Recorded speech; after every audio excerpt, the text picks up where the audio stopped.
এখন যাচ্ছি আমরা ভোলাগঞ্জ সাদা পাথর দেখতে। ভোলাগঞ্জ নামটা শুনলেই সবার চোখের সামনে ভেসে ওঠে সাদা পাথরের সেই চকচকা ঝকঝকা স্বচ্ছ পানির ঝর্ণা। সেই সুন্দর জায়গাটি আজকে নিজ চোখে দেখব, যেখানে সারা বছর হাজার হাজার লক্ষ লক্ষ ভ্রমণ পিয়সী ছুটে আসে। নৌকা যোগে যাচ্ছিলাম, দৃশ্যটা এতই ভালো লাগছিল যে স্বল্প সময়ের জন্য কোথায় যে হারিয়ে গেলাম নিজেকে খুঁজেই পেলাম না, এরকম মনে হলো। এই জায়গাটি এত পরিচিত হওয়ার কারণ, উত্তরে ভারতের মেঘালয়ের সবুজ পাহাড় হতে ঝর্ণা আর অন্য পাশে পাথুরে নদী। এই দৃশ্যই এই জায়গাকে এত সৌন্দর্যমণ্ডিত করেছে যে সকল মানুষ নির্দ্বিধায় এখানে চলে আসতে চায়। বাংলাদেশের যতগুলো সৌন্দর্যময় স্থান রয়েছে তার ভিতরে অন্যতম হলো এই জায়গাটি। এত স্বচ্ছ এবং ঠান্ডা পানি যা যে কোনো প্রেমিক হৃদয়কে ব্যাকুল করে দিতে বাধ্য।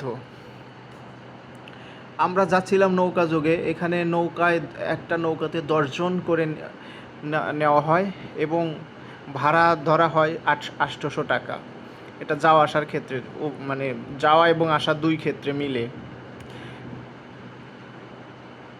অসংখ্য পর্যটক এখানে আশেপাশ থেকে আসে। ওই পাশে যে দেখা যায় ওগুলো ভারতের পাহাড়, আর এই যে নদীটা এটা হলো বাংলাদেশের এরিয়ার ভিতরে, এবং ভারতের পাহাড় ঘেঁষা পর্যন্ত বাংলাদেশের 0 পয়েন্ট বা সীমানা।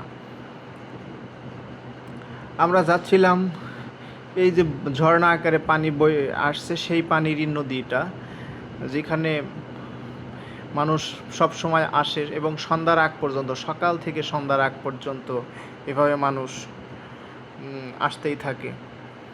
সব মিলে সৌন্দর্যময় একটা ভ্রমণ হবে আশা করি। আমরা প্রায় দেখতে দেখতে ভিড়ে গেলাম খেয়াঘাটে। এখানে এসে নৌকাটা ভিড়বে এবং আমরা নেমে পড়ব। আমার তো মানে খুব খুব এক্সাইটেড ছিলাম, কারণ জীবনের প্রথম ছিল এরকম একটা ভ্রমণ। দেখতে দেখতে ভিড়ে গেলাম। এই যে আশেপাশে অসংখ্য নৌকা দেখতে পাচ্ছেন, সে নৌকাগুলো আমাদের মতোই পর্যটকরা দেখতে আসছে। আর সামনে এখন একটা ঘোড়া দেখতে পেলেন। এই ঘোড়ার বৈশিষ্ট্যটা বা এটা কেন দাঁড়িয়ে আছে সেটা আমি বলবো। এই ঘোড়াগুলো এখানে দাঁড় করিয়ে রাখছে। এখান থেকে যে আমরা যে নামলাম, এখান থেকে প্রায় কত হবে, 200 মিটার জায়গা হবে, এত দূর হেঁটে যেতে হয়। তো এইটুকু হেঁটে যাওয়ার ক্ষেত্রে অনেকে ঘোড়ায় মানে চড়ে আর কি, যাদের খুব শৌখিন মন, ঘোড়াতে কখনো ওঠে নাই বা শখ, তারাই এখান থেকে যেতে 100 টাকা নেয়। একজনে গেলেও 100, দুজনে গেলেও 100, এটা আর কি ঘোড়াটা রাখার কারণ। আশেপাশে দেখতে পাচ্ছেন এরকম দোকান, এখানে কসমেটিক্স, মেয়েদের বিভিন্ন ব্যবহারের জিনিসপত্র, খাবারের দোকানও আছে, পানি, এরকম অনেক জিনিসপত্র আছে। এগুলো দিয়ে এখানে আবার বিভিন্ন জিনিস কিনতে পাওয়া যায়, যেগুলো পানিতে গোসল করার ক্ষেত্রে, বিশেষ করে ছোট প্যান্ট ছেলেদের ক্ষেত্রে, আর টি শার্ট, এই ধরনের জিনিসপত্র পাওয়া যায়। আরেকটা লক্ষণীয় বিষয় আছে, এখানে এমার্জেন্সি কোনো ওয়াশরুমে যাওয়ার যদি প্রয়োজন পড়ে সে ব্যবস্থাটাও রাখা হয়েছে। কক্সবাজারের মতো ছাতার ব্যবস্থা, বড় বড় ছাতার ব্যবস্থা করা হয়েছে।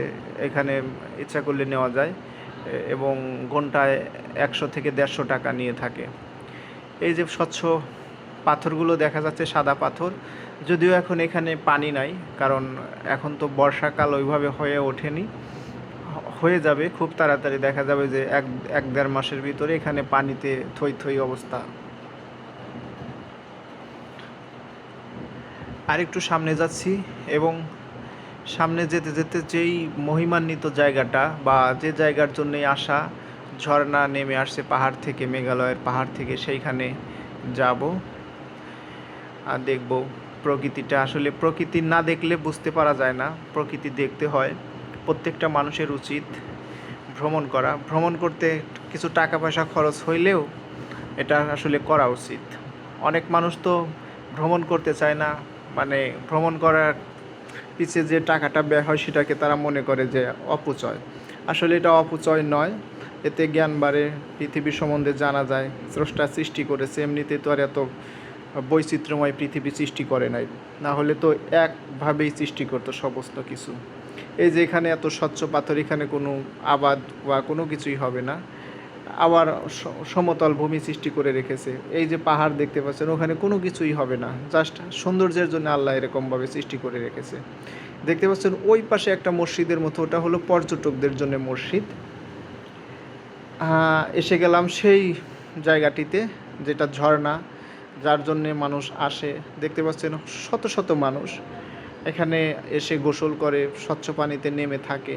এবং এখানে কিন্তু প্রচণ্ড স্রোত দেখতে। এখানে কিন্তু যে আমরা যে নদীটা শ্যালো যোগে চলে আসলাম, সেই নদীটার যে যত পানি, সেই পানিগুলো কিন্তু এই যে ঝর্ণার পানি দেখতে পাচ্ছেন, স্বল্প পানি, সেই পানি থেকেই কিন্তু ওই নদীটার সৃষ্টি হয়েছে।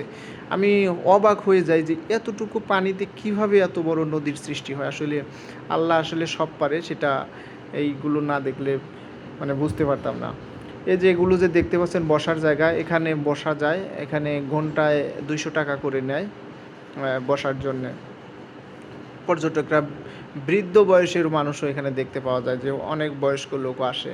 আসলে ভ্রমণ করার বিষয়টা সবার ভিতরে থাকে না। যারা এটা আসলে ভ্রমণ করার মন মানসিকতা থাকে ছোটোবেলা থেকেই, তারাই আসে। এখন সব মানুষ এটা করতে পারে না। অসংখ্য মানুষ এসেছে, এভাবেই সব সময় আসে এবং দেখতে থাকে। আমি বলবো যে যারা ভ্রমণ করে নাই, তাদের একবার হলেও এই জায়গাটিতে এসে ভ্রমণ করে যাওয়া উচিত এবং দেখা উচিত কত সুন্দর আমাদের এই বাংলাদেশ।